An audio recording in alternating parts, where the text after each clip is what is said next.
El anarquismo nació en el siglo XIX, en una época donde los reyes, los gobiernos y los dueños de fábricas tenían todo el poder, mientras los trabajadores vivían en malas condiciones. Filósofos como Par Joseph Proudhon, que en 1840 escribió ¿Qué es la propiedad?, fueron los primeros en decir que ningún hombre tiene derecho a gobernar a otro. Más tarde, pensadores como Mihaly Bakunin y Piotr Kropotkin desarrollaron la idea de que las comunidades podían organizarse por cooperación, no por autoridad. Ellos creían que la libertad solo es real cuando todos la comparten y que el respeto, la educación y la empatía podían reemplazar al castigo y al poder impuesto. A lo largo de la historia han existido comunidades, movimientos obreros y grupos sociales que han practicado ideas anarquistas basadas en la autogestión, es decir, entre todos, y el apoyo mutuo, que es ayudarse sin esperar algo a cambio.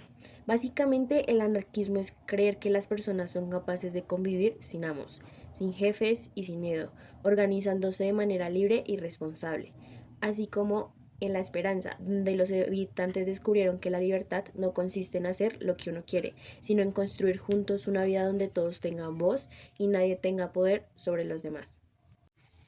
El pueblo sin jefes. En el pequeño pueblo de La Esperanza, el sol nacía siempre detrás de las montañas, pintando de oro los techos de teja. Era un lugar tranquilo, con calles de piedra, huertos verdes y vecinos que se saludaban con cariño. Pero había algo que a muchos les incomodaba. Todo debía pasar por el alcalde. Don Eusebio, el alcalde, era un hombre serio, con un gran reloj de oro y una voz que imponía respeto. Decidía qué se podía vender en el mercado, cuándo se organizaban las fiestas, qué colores se podían usar en las fachadas y hasta qué canciones se tocaban en los bailes. Nadie se atrevía a contradecirlo. Así es como se mantiene el orden, repetía siempre, pero no todos pensaban igual. Entre los jóvenes del pueblo estaban Lía, Tomás y Mauro, tres amigos inseparables. Cada tarde se sentaban en la plaza a hablar del futuro, de sus sueños y de las injusticias que veían. No entiendo, dijo Lía una tarde. ¿Por qué todo lo decide una persona? Porque alguien siempre tiene que hacerlo, respondió Mauro. Si no, esto sería un caos. Tomás se quedó pensativo. ¿Y si el orden no dependiera de un jefe, sino de todos? Esa pregunta quedó flotando en el aire, y aunque parecía pequeña, fue la semilla de un camino enorme. Los tres amigos empezaron a hablar con los vecinos. Querían organizar una reunión donde todos pudieran opinar y decidir juntos. Muchos se rieron al escucharlo. Sin alcalde no hay orden, decían. La gente no sabe ponerse de acuerdo, afirmaban otros. Pero aún así, un grupo de vecinos decidió intentarlo. La primera reunión fue un desastre. Todos hablaban al mismo tiempo. Algunos discutían, otros se burlaban, pero Lía no se rindió. No queremos desorden, gritó. Queremos libertad y la libertad también se organiza. Poco a poco empezaron a escucharse de verdad.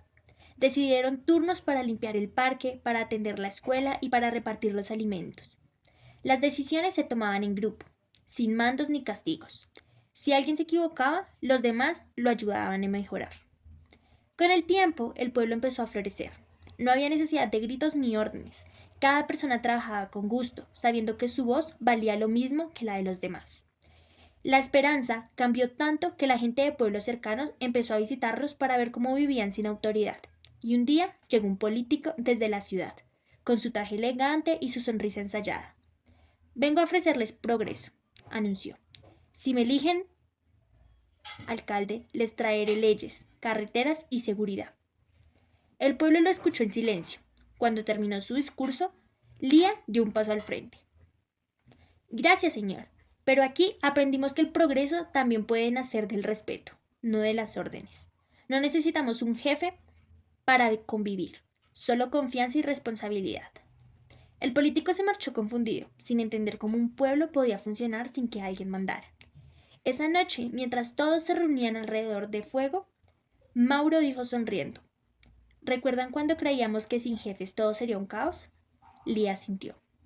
Sí, pero aprendimos que el verdadero orden nace del corazón, no del miedo. Este cuento nos enseña que la libertad no se trata solo de hacer lo que uno quiere, sino de hacerlo en armonía con los demás, construyendo juntos un mundo donde las decisiones se tomen de forma justa, compartida y solidaria. El verdadero cambio no llega cuando alguien da órdenes, sino cuando todos deciden actuar con conciencia y respeto.